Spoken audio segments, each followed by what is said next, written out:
두 가지 컨셉을 기억하셔야 돼요. 강박적 집착과 반복적 행동, 이 두 가지가 강박 관련 장애인 공통점이다. 집착을 하면 할수록 불안이 올라가고 반복적으로 그거를 행동을 하면서 이완되면서 불안이 내려가고 하지만 이게 언발의 오줌 누기 격으로 점점 악순환되면서 부풀려진다. 강화되고. 네, 강화된다. 이제 이게 핵심인데 요 진단 기준도 마찬가지예요. 딱 요거 세 개를 딱 이해하시면 됩니다. 집착을 좀 구체적으로 설명드리면은 외모에 대한 결함이 있다라는 그런 집착. G형이 약간 있더라도 E형이 약간 있더라도 집착 정도가 과도하다. 여기서 중요한 게 다른 사람 보기에는 아예 안 보이거나 아니면은 별로 대수롭지 않게 여기는 것을 본인은 그렇게 집착을 한다라는 그렇죠. 거예요. 예. 맞아요. 그게 이제 굉장히 중요한 집착, 강박적 집착하는 생각인 거고, 이것만 하면은 이제 너무 불안하겠죠. 계속 거기 꽂히고 집착되고 너무 힘들어요. 결국에 이제 삶을 황폐하게 만들고 시간 낭비를 하게 되는 거, 자기가 해야 될 일이나 공부를 못하게 하는 거는 결국에는 이 반복적 행동인 건데, 정말 흔한 행동이 거울 보는 거예요. 거울 보는 거. 거울을? 네, 거울을 그렇게 많이 보고 화장을 굉장히 오랫동안 신경을 많이 써서 하고 진단 기준에는 안 들어있지만 결국에는 거울을 보고 치장을 한다는 것 자체가 요즘 현대사회에서 보면은 앱인 것 같아요.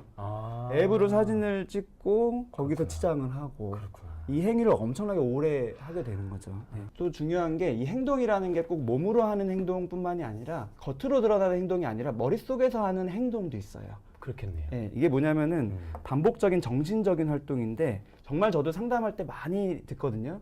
아마 성형외과 선생님들은 이런 얘기를 환자분이 직접은 안 할 거예요. 왜냐면은 수치심 때문에 이런 얘기를 많이 이렇게 구체적으로 하진 않을 거예요. 근데 이제 정신과는 상담을 깊게 뭐 10번, 20번, 100번, 막 200번 이렇게 하시는 분도 있는데 그러다 보면은 정말 할 얘기 못 할 얘기 본인의 무의식 뭐 흘러가는 생각 다 얘기하시는데 그런 얘기를 듣다 보면은 이 다른 사람 신경을 굉장히 많이 쓰거든요.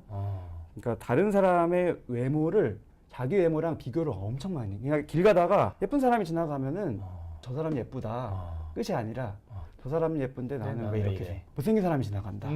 저 사람은 못생겼는데 난 더 못생겼고 이런 식으로 항상 비교를 하는 거예요. 그 다음 저 사람은 코가 예쁜데 나는 코가 이상하고 이런 식으로 끝이 없네요. 끝이 없어요. 정신적으로 계속 행동을 하는 거예요. 비교하는 행동. 이것도 반복이죠. 그래서 이게 강박장애도 마찬가지인데 집착과 반복 행동 때문에 일상생활에 지장이 큰 건데 그 기준이 강박장애는 이제 하루에 소모되는 허비되는 시간이 1시간 이상 이렇게 돼 있거든요. 신체 변형 장애 때문에 정신과 치료를 받는 환자분들 대상으로 조사를 해봤더니 그 시간 허비가 하루에 몇 시간일까요? 적진 않겠죠? 적지 않죠. 거울 보는 시간으로 만약에 친다면 그 제 느낌에는 네. 1시간 정도 쓰지 않을까요? 보통 3시간에서 8시간. 거울 보는 것도 행위지만 또 화장이라는 게 한 번 하려면 엄청 오래 반복적인 행동. 그렇죠.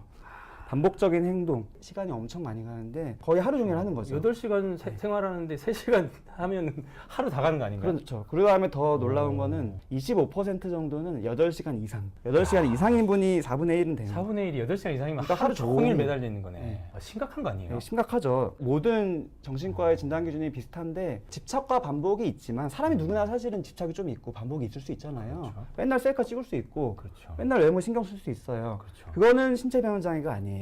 정도가 중요한데 시간 낭비도 크고 수치심도 너무 크고 그래서 결국에는 이 여파가 중요한데 지장이 있다. 그렇죠. 8시간을 거울을 보고 있으면 일을 어떻게 합니까? 사회적인, 직업적인 또는 다른 중요한 부분의 기능에 굉장히 지장이 있다. 또는 그죠, 임상적인 직장. 고통이 크다. 예. 그래서 뭐 학생분들은 공부하기 힘들고 당연히 힘들고 직장인분들은 보통은 직장 생활을 못 해요. 하다가 그만두게 되거나.